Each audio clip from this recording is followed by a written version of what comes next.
Welcome everybody to a brand new episode of the MMA Complex. My name is Josh. And I'm James. It's May the 25th. Glad to be here. What's going on, James, man? How you doing? Good, man. How are you? Well, you went to Vegas, right? Recently. Talk about that. You went to go see Lincoln Park. Yeah, so I was busy weekend. Obviously, you got all our daily stuff, but then I was in Vegas over the weekend. That was pretty fun. Had some good time. Got to see some old friends. Got to go to a good concert, and just take a little vacation. Basically, I kind of needed it, so it was nice to get away for a while. But How was the show? The show was awesome. Dude. I haven't seen them for a little while. They haven't been touring for at least a couple of years. A little less than that actually, and the new albums out and all that stuff. So I'm a fan of Linkin Park. I like them. Have a lot of concerts lined up this year, and this was one of them. And I haven't been to a show in Vegas in a while, so I was looking forward to it. I made a weekend out of it, and it was pretty fun. Awesome. It's a good show, man. There's the Chelsea, which is at the Cosmo. It's like a venue there. Pretty big place, pretty decent sized venue. Great concert, great sound everywhere. So it's like a really good venue. I really liked the venue, and then the show was awesome. So and then the weekend overall was great. So went with family and friends, and got to see some of my old friends that still live in Vegas and all that. So it was cool. Sweet. It was cool, man. But overall the fights over the weekend were pretty good too, huh? Yeah. You had Yeah. Bellator's fight over the weekend, and you had Rory McDonald's debut, successful debut at least against Paul Daly in the fight. What did you think about that fight? Did you play out? It kind of played out almost Yeah, like I mean, how we thought it would. Yeah, like I kind of figured the result or how things are going to play out. Yeah, It just shows you the fighting level or skills between the Daly and McDonald. yeah, I think Rory looked really good. I think he looked confident coming in and very powerful guy, very hard guy to take down or to even stop. So it yeah. just showed his dominance, and I mean I can see him fighting for his title this year. I mean, with a performance like that, especially, yeah. Yeah. Next fight I see probably for Daly would probably be the Venom Page fight, because obviously they started some heat outside outside the cage right after the fight. So that's most likely what Bellator is going to move towards next. And for McDonald, I could probably see a title shot coming up. So, I mean, it was a really good debut for him. I mean, ratings overall, I don't think they did that well. It was like around a little over 600,000 views. Yeah, I mean Rory McDonald isn't a household name. He was Yeah. never a household name, No. but I think by his performance and the way he won, considering he was a UFC fighter, they can take that that momentum and take it to Canada, considering that he's Canadian, and then I think one of the female fighters is also Canadian, right? They can go to like British Columbia and Yeah. I mean, they could go to Canada and make a good card over there, especially with Rory on the card. yeah, I mean he's the best Canadian fighter right now in all MMA, considering the GSP is not he's not active right now. So. Yeah, that's true. Yeah, especially because GSP is sitting still on the bench, not necessarily active. But I mean, a good weekend of fights. You had Invicta. You have our guest today, who fought on the card, this past recent Invicta card. YAYA Rincon. She's on the show today, so we'll be talking to her soon. A great person to talk to. Had a fantastic fight. Very bright future, and I think you guys will be interested in getting to know her a little bit more. So you could catch her fight. That was just this past weekend. Look it up on online, UFC Fight Pass, all that stuff. So we'll get to Yaya in just a short while. Other news, I wanted to talk about kind of something that came up today, just before we started recording, is one of my favorite kickboxers. Just got signed to the UFC, Gokhan Saki. Obviously known from his K1 days and Glory and his Showtime days, and one of the top, most ferocious kickboxers of all time, I think.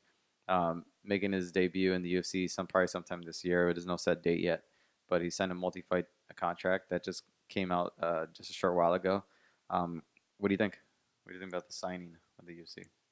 I'm not surprised. I think with this new owners, they're not looking kind of for sport. They're looking for more of entertainment. I think he has a name there, and he's famous for his kickboxing. He's 0-1 in MMA. He's a guy that I think we talked off camera. I'm off the record that he's a guy that Scott Coker would be looking at just to sign. He's more fitted for Scott Coker and for Bellator. But the fact that the UFC, signed him just means that they want to, they don't want to lose that battle with Bellator. They want to be as competitive as they can. Yeah. And sign whoever they can that's going to draw people in and make that money. Yeah, and I think for hardcore MMA fans, or at least just fight fans in general, I think they know who Gokhan Saki is. He's not necessarily a household name. And I think, this would have been a good signing by Bellator, and I'm surprised that they didn't pick him up, especially that they have Bellator kickboxing, and where they could put him on the MMA cards and on the kickboxing cards, and have him a part of their kickboxing cards will definitely put that. You could be a 2 champion with Bellator kickboxing champion and MMA champion. I think that would have been a better move for him. I mean, I don't. Who am I to say? But to go Bellator kickboxing, which is in need of some stars, especially if they're planning to compete with other promotions like Glory. They need stars and eyes to be drawn to that promotion, and to have like maybe Gokhan headlining the card with like a Joe Schilling and all that. Definitely people are going to be watching it. And then you can use them for both of your styles of promotions, your Bellator MMA and Bellator kickboxing. Yeah. But that's not going to happen now. He signs with UFC. I know he's 0-1 in his MMA record. Doesn't have much of a ground game. I don't necessarily know how his ground game has evolved since his last MMA fight, where he's been training. I mean, he's spent most of his time over in either Turkey or in, the Netherlands, at Mike's gym. So it's kind of hard to say if he's gotten really any, good looks from any jiu-jitsu practitioners and instructors or wrestling instructors. That's going to be a big part. And I think he's probably going to struggle. I think he's going to struggle.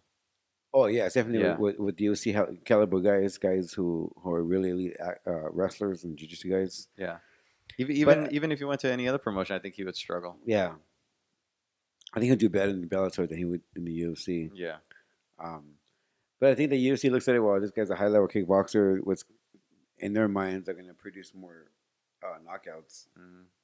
Yeah, and no knockouts is more pleasing to the casual fans. Yeah. And I think that's why they did it. And I think for him, most of the the eyes are on the UFC, and if he could get himself on a big card, make some quick money in the UFC, even if he doesn't necessarily win his fights, I mean, I think he'll be fine. I think he'll be okay. Yeah. But it's going to be interesting to see what he does in the UFC and when he's going to start fighting. I think he cited a big reason why he didn't go back with Glory was because he wanted that Rico Verhoeven fight, or he wanted the big fights, and they were kind of putting him on the sidelines. And I think he was nursing some injuries anyway, and he just didn't feel the love from Glory, so he chose not to sign with them. Yeah. And who knows what's happening with Rico? Because I know Rico likes to do MMA, but on his own time, but. Yeah, that's a very interesting signing. If you look on his Instagram or his Facebook, Gokhan put up like this video. He enters the octagon. He enters a cage, and he has a Glory shirt, and then he takes off the Glory shirt, and he shakes his head like no, takes it off, and it has a UFC shirt. Yeah, it was a pretty cool video. It's like a countdown. It's like it counts down until him walking in. Crazy. So it's gonna be interesting. But yeah, hey, do you want to get to our first guest? Let's do it. All right, so she's a Invicta fighter, made her pro debut recently, YAYA Rincon, and here you go. Here's our interview with YAYA. Invicta fighter YAYA Rincon, thank you for being on the show. It's glad to have you coming off your pro debut. How's everything been so far for you, and how are you feeling now? It kind of feels like there was like a routine, and then fight week and the media and everything kind of like throws you off a little bit. So I'm just now like bouncing back, trying to like level everything out. But it feels good. was all, I really loved the promotion and everything and how they treated me. So really happy with my decision to go with Invicta. Now, it's pretty impressive because I think you're a 4-fight win streak for your amateur career, and now you want to know in your pro debut, so you're on a 5-fight win streak. Was it a lot of pressure coming in and fighting for Invicta for your pro debut, or was it just another fight for you? There's always pressure for fights, but for me it was more so. It's been my last amateur fight. It was almost 2 years ago, and so I've been working a lot on my game, and just there were certain things during the fight week that I didn't quite prepare for mentally, and then one of those things being the media. It was just super new for me, so there was a lot of different pressure, like added pressure. So I'm actually really proud of myself for being able to perform, because there were so many different things that I wasn't ready for. So yeah, it must be a crazy thing as far as the media, being like, I'm sure being an amateur, you don't get too much media coming up to you, but being a pro and having all these people come talk to you must be a whole new thing. Are you prepared for that, for more of that in your future? Well, now that I know that how it is, it's going to be easier to chew up and swallow, but leading up to the fight, it was always, I'm preparing for this, what's going to happen in the cage. And then so when we finally got there and they were like, okay, today is media day, I kind of had like a little mental freak out before, and I was like, okay, I can do this, just self-talking. Yeah. But now that I've got that initial shock out of the way, I'm sure in the future it's going to be a lot easier to manage. And Invicta likes to showcase their fighters in many different ways, depending on the event, and almost like to pamper their fighters in a lot of ways and make them feel comfortable and welcome. Is that pretty much how you felt when you first got to the organization, and especially during the fight week? Yeah, a lot of it felt like, because you just kind of expect to show up and fight, which is at the end of the day, if that's what it was, then cool. But there's so much extra, you could tell they put effort into the room the hotel we were staying in, even the itinerary was so specific, and everything ran smoothly, and even the fight, the night of the fight, everything went according to plan. And all of my amateur fights, they weren't as well, they weren't put together as well. So being in a promotion that actually does care about the things that we don't even think about, it was a really good feeling, to a really good start to my career. Now, I know it's kind of early to make a plan for your next fight, considering you just won your last fight. But do you have anyone in mind to call out, or maybe some of your goals for the next coming year? No, I'm starting to scout people a little now, but because of my fight had just it literally just happened, it's kind of hard to know, or I haven't really talked to my coaches about the next person, or I don't really want to get my sights set too permanently on someone, because I am a debuter. So I didn't even know who that girl was before I fought her, so I don't really want to get set too much on one person and start training for one person. I just rather train the best way that I know how to, and that's just everything. As far as my next fight goes, I really didn't want to fight on the next card because there's so much I need to work on, but the next one after that, or just doing active things like jiu-jitsu tournaments, and just things to, I don't know, there's a lot I need to work on. I guess that's what I'm trying to say. Yeah. In the fight, how do you feel what you worked on and how it played out? Did you think it played out exactly how you wanted it to, or were there certain things that you saw within the fight, maybe looking back, that you weren't necessarily happy with, or maybe the stuff that you were happy with? My boxing, I didn't know boxing before I met Mike Guy, and once he took me under his wing, we just really worked on a lot of foundation, basic type things. So I'm really happy with that in my fight. I know the cage rest, or all of the in quote unquote Invicta lights being on me, it didn't affect me too much, boxing wise. But like other than that, like my wrestling and my jiu-jitsu is way better than what I had like shown that night. And looking over the video, there's like certain things that I did. I'm like, I've never even done these things in training, so I don't understand. Like there were like little brain farts. I can't think of any other way to describe them. I think it was just like a lot of pressure, and I think that was it like getting to me in my fight. So yeah. And just give us a brief history on how you became a fighter and what got you interested in it. Because I mean, looking at your physique, it's pretty impressive. Like you look like a natural born killer. So you're asking me where I started fighting, or like your history and like what made you want to become a fighter?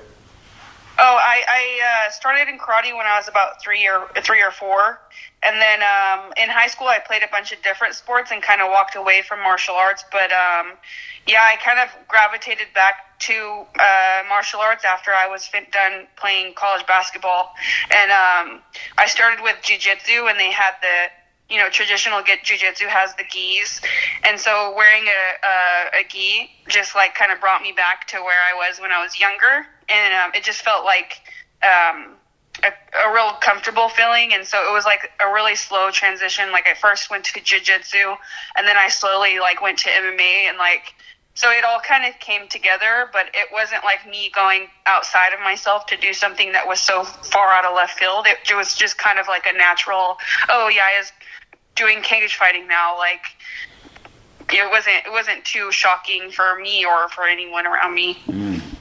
Now, talk about your. I mean, James kind of mentioned your physique. You do have impressive guns, I like to say. What's your physical, strength and conditioning regimen? What's that like?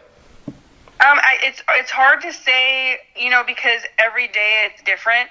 But Coach Doug, he does my strength and conditioning and my nutrition, and so it all plays into the same, like, without eating well, I wouldn't be able to perform well, and without training the way that he trains us, I wouldn't be able to, be as successful as I am in the cage, or be able to last the 15 minutes. But so on like any given day, I couldn't say, but it's a lot of. Sometimes we'll do like powerlifting. Sometimes we'll do like a lot of plyometric type stuff. It's like our footwork or like outside cardio. It's like different on every day, but I know like regardless of what it is, it's going to be painful and it's going to hurt and it's going to suck for that hour or 2 hours that he has us. But slowly it starts getting easier and easier, and then he'll switch it up, and then it's painful again, So he's always switching.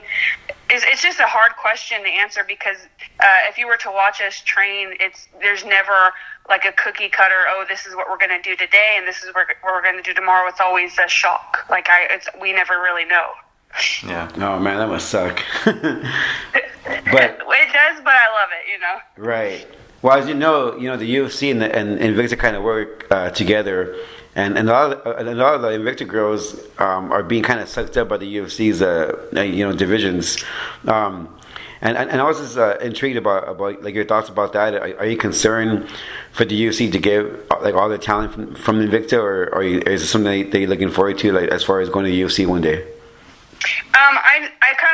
I don't really want to look at the UFC or the Invicta like they're very reputable promotions and stuff, but I don't want to get too lost in I want to do this, or I want to fight this promotion. I kind of just want my career to be long and to have fights that make sense and make a good amount of money doing it. As far as like opponents or like potential opponents going to the UFC or going to Invicta, I feel like everything's just going to work out the way that it should. And I have never really thought of it that way, so that was an interesting question. But I don't know. I want to fight, and I want to be happy and healthy doing it, and like I'm happy where I am right now. For now, How many fights do you have on your contract with Invicta? 3. I have 3. Was the one that just completed? Was that the first on the contract? Yeah, I believe so. Okay, so 2 more. Okay, you're looking to complete like maybe fight another 2 times this year and play out the contract, or are you gonna see how it goes? Don't really look at it in terms of like business stuff. That's more of my manager, the way that he does it, and I know he has our best interests. But for me, it's more like I want to fight 3 times a year in general. So regardless if it's for Invicta or for another promotion, I want to make sure I'm an active fighter and I'm not sitting on the bench for too long. Now I know fighting and training can be very, stressful on your body and on the mind. Talk about some of the things that you enjoy doing, like any outside hobbies that you have outside of fighting. For outside of fighting, I do a lot of like self-love, like self-talk type of things. I make sure I'm reading different books just to keep my mind busy with things that don't have to do with fighting. But I'm also like studying, fight videos when I'm not in the gym. A lot of my life is just generally like fight and train, and then when I'm home I'm trying to make sure I'm healing like mentally and spiritually and physically, so I can make sure that I can 120% train tomorrow and the day after that. So I'm doing a lot of like meditation and yoga and taking jogs outside as opposed to on a treadmill, so I make sure that I'm like really like taking care of my mentality and not only just my like physical well-being. Where are you currently based out of right now? El Dorado Hills is where MMA Gold is at. MMA Gold, okay. Is that like Northern California? Yeah, if you're in Sacramento, I think it's about 20 minutes, or 25 minutes away from Sacramento. So. Awesome. Cool. Okay, so well, it's been really, really, really good talking to you. Do you have any sponsors that you wanted to plug on the show while you're here?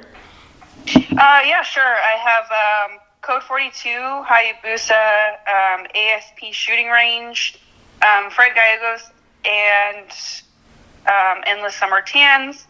Yeah, but I would love to shout out my coaches and then my training partner, Aspen Ladd, who just got signed to UFC. Yeah. So then Coach Doug, Coach Jim, and Mike Guy, and Ryan, and all of them. Yeah, it's always hard to like when they ask who do you want to shout out or the sponsors you want to shout out, because the list is just I could literally talk for hours and hours. Right. No, it's pretty impressive. I think you're like what, 23 years old, right? Is that correct? Yeah, 23. Yeah, you're 23, and like your mind is at the right place, to be. Like you seem like you're very mature and really ambitious, which is pretty impressive. Being so young. But yeah, we really appreciate you coming on the show and talking about your career a little bit. Maybe tell you, remind the fans where they can find you on social media as well. Oh, it's Shai_YAYA. So it's SHAI_YAYA. And then I have a Twitter, Instagram, Tumblr. I have a Skype now that I just made out of nowhere. But hopefully we can, next time we do an interview, we could do a video interview. And that'd be nice. Yeah, sorry about that. It's okay. That's okay. Yeah, no, it's cool because it's cool that you kind of put out your Instagram out there, because I'm sure you have like a lot of fans trying to hit you up and follow you. So get ready for that and for the media as well. I don't like to call people fans. I like to call them, supporters, people who support me. I feel like fans is a little like pretentious. But anyways, yeah, thank you so much for having me, and I hope you guys have a good day. And yeah, absolutely. Yeah. You too, and we look forward to your next fights this coming year, and hopefully talk to you again soon. On video. Cool. All right, talk to you guys later. All right, take care. Bye. All right, guys, and that was YAYA Rincon, Invicta FC, bantamweight. It was great talking to her. She's really young in her career, and she has her mindset is of a veteran. So we enjoy her, and we look forward to her progression in her career as well. Yeah, especially for being 23, and I mean, you look at her and she looks like a star. You know what I mean? So yeah, most 23-year-olds want to just party. She's really focused on fighting. Yeah, and it's gonna be interesting to see where her career goes, and as long as she's successful, I think she's gonna make some big waves. Yeah, especially. it's not big time loss. Yeah. Yeah. Yeah. So yeah. So yeah. Please don't. Yeah. Don't get too big and forget about us little people. People don't know about this curse, but it's real. So in other news that happened this weekend, there was a UFC retreat, which invited a lot of fighters over to the new compound. They hosted them for the weekend. I was in Vegas while this was taking place. I didn't really see too many fighters. They were all pretty much kept on the compound and the new facility. I think they got a tour, which looked pretty cool. And it's multiple levels. They have like everything that you could possibly need for corporate needs or even like fighter needs. I mean, they have so many things in there. They put on a concert for Snoop Dogg with Snoop Dogg, I think, for the fighters. It just seems like Snoop Dogg would agree to anything. Yeah. Well, plus I think he's a part of IMG people, so he's Yeah, it just seems like it's not very hard to get Snoop Dogg to do. Plus, he's a big MMA guy, though. Yeah, yeah. Dana White was on his show recently this week, so I can see him, playing at a swap meet if they give him, if they ask him to. He is, yeah, he is. He just gets around. He gets around, but he's a big MMA guy. The UFC always has him on, so it doesn't surprise me that he was there. And then what else? There's a lot of drama that happened over this retreat, mainly having to do with Cyborg and Angela Magana. Now there are reports that Cyborg punched Angela in the face. A lot of fighters have come out recently in support of Cyborg, and but Angela, I guess, filed a battery charge against her and decided to press charges against Cyborg. I mean, if you go on there and talk shit, I mean, like, it's expected to get into some kind of a fight, especially with Cyborg. Especially with Cyborg, you better watch out. Yeah, exactly. And when it comes to Cyborg, I mean, there's a video out online. You can't really see the punch. I think the camera was at a bad angle. But even if she did, I mean, how many times have we seen fighters throw punches at press conferences, and then now they're saying she's gonna get fired for this? I mean, it's stupid. It's dumb. I mean, I think the UFC can use it. Yeah, I think the UFC is just trying to get rid of her altogether. Yeah. In my opinion, I'm trying to blacklist her as much as any opportunity they can. But Cyborg did what anybody else would do in that situation. Yeah, and I think honestly, the UFC was on Cyborg's side in a way, in any way, could use this as a way to promote her and then, like, use a bad press, I guess. And they do it all the time anyway. Yeah, they do it all the time. You look at John Jones. I mean, look at it's made his stock rise even more. And then Kevin Lee and Chiesa. Yeah, I mean, use this as a way to promote her and to get her on that 214 card with John Jones and Daniel Cormier. That would be a good one right there. But I mean, when I heard that Angela Magana pressed charges against Cyborg, I'm like, you're a professional fighter. You know what I mean? Like. It makes you look weak. It makes you look bad. It makes you look bad. And maybe it's her. She hasn't fought in a while. She's desperate to make some money. Maybe this is a good way to, like, get a little cash in her pocket. I don't know. It's just that she was talking shit before that's one of the reasons why Cyborg went up to her, because she was talking all this stuff online, disrespecting Cyborg. And then when the person that you disrespected comes up to you, like, what do you expect that person to do? Yeah. Hug you? Yeah, yeah.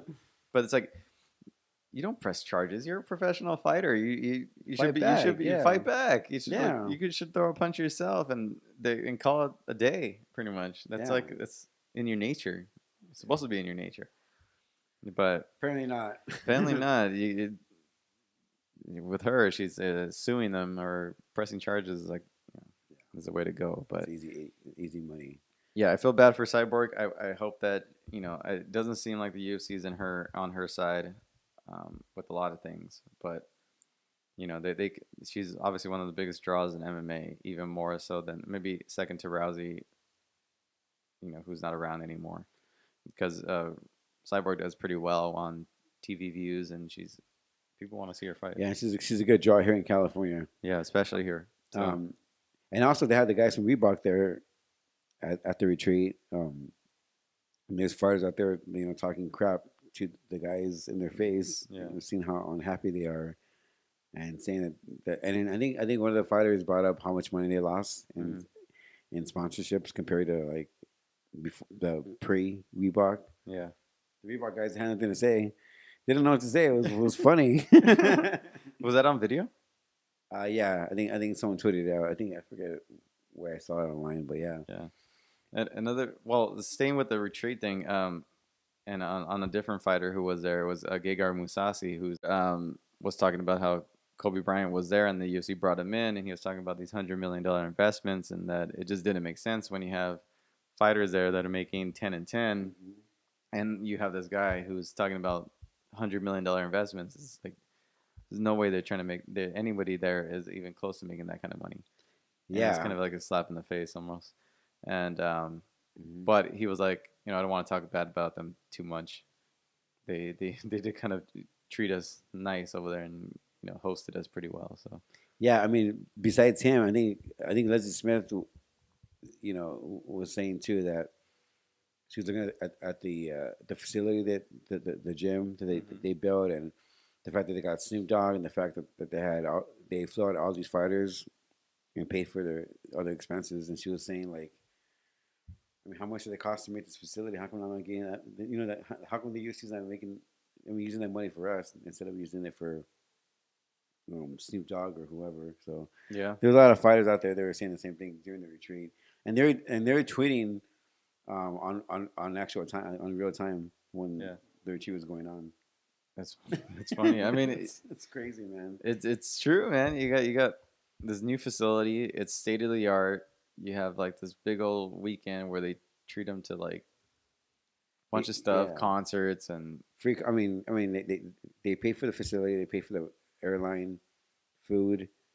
For Kobe, Kobe wasn't cheap. Definitely Kobe was not cheap. And then Snoop Dogg, I don't know. Yeah. He's part of the IMG family, but still, I think he's not working for free either. So no, I've seen that Kobe talk before. I was at that convention a while ago. Kobe was there, and he did almost pretty much the exact same speech. He goes up, talks about his business ventures. He's got a whole investment company.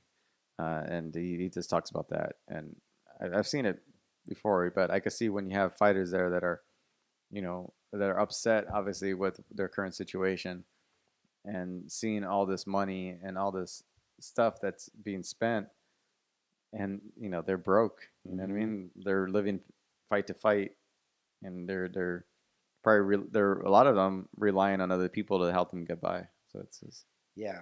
No, but like I was saying, like he was saying that they need a union. Kobe was saying that during his little speech. Yeah, that's crazy. That's crazy. I mean, well, because he sees the benefits of it. He's coming from the NBA, which has one of the best unions. Mm-hmm. It's like every other major sport has a union, and the problem with the fighters is that everybody's kind of independent. Mm-hmm. They're not on teams and not. Yeah, no one's gonna back them up. Back each other up. No, and then people pretty much are out for themselves, and that's the problem. That's the only reason. So it's I don't know. There's got to be some independent body that can help assist fighters in what they need, and that doesn't. Yeah, almost like a spokesman. Yeah, almost like a union. Something needs to happen, and I don't know how it's going to happen, but I see it as a possibility of how, or even have one guy like in an office, and then every time a fighter has a problem, he just goes up to that one person who's in charge of all the fighters, and then he fixes the problem. Or even not just, one person, multiple people, or whatever.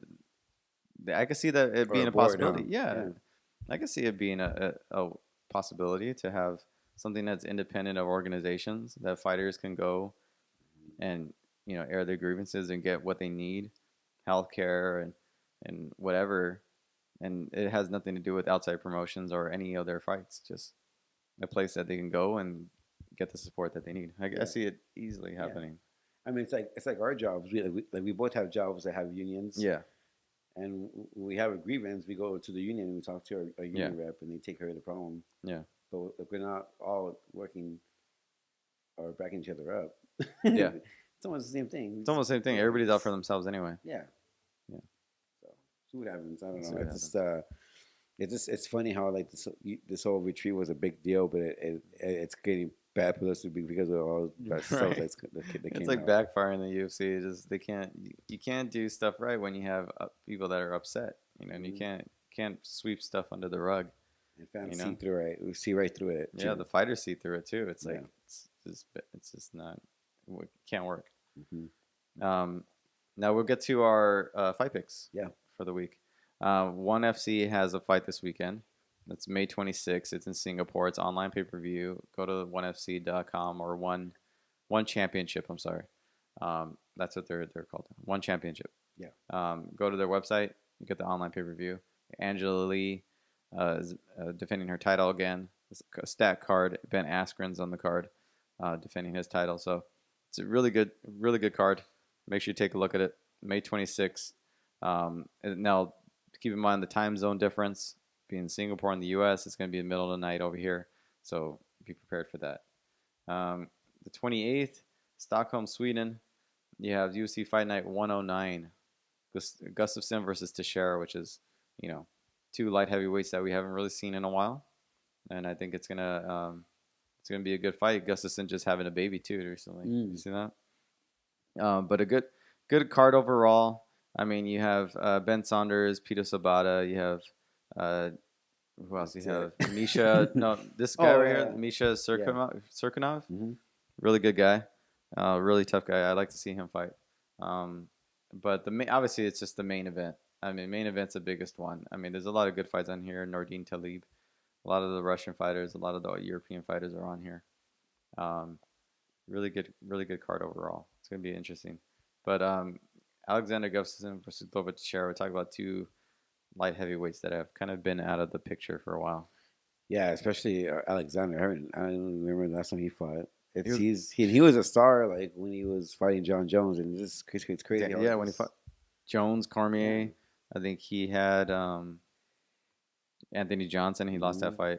Those are all his 3 fights that he lost, but they're all to the top guys. And then now he's like he's almost irrelevant. Yeah. He's stepped away for a while. Now he's had injuries. I don't remember his last fight. Who did he fight on his last fight? I don't remember. I mean, either. I have to look it up. This is the reason why I'm going to pick Glover Teixeira. You're going to pick Glover? Yeah. I'm picking Glover just because he's active. He's good, and I mean, he's his size. He has good boxing. When was the last time we saw Glover too? Glover just fought recently. I think his last loss was against Anthony Johnson, I believe. That was when he lost against Anthony Johnson. Yeah. So he fought 208. He won by decision. Jared Connier. I think I remember that fight. Yeah, I saw that fight. Yeah. Yeah, so it was a 3-round fight right there. And he's fought really good guys too. Yeah. Yeah. Let's see what Gustafsson. I want to see his last fight. Should know it off the top of my head, but he's been out for so long.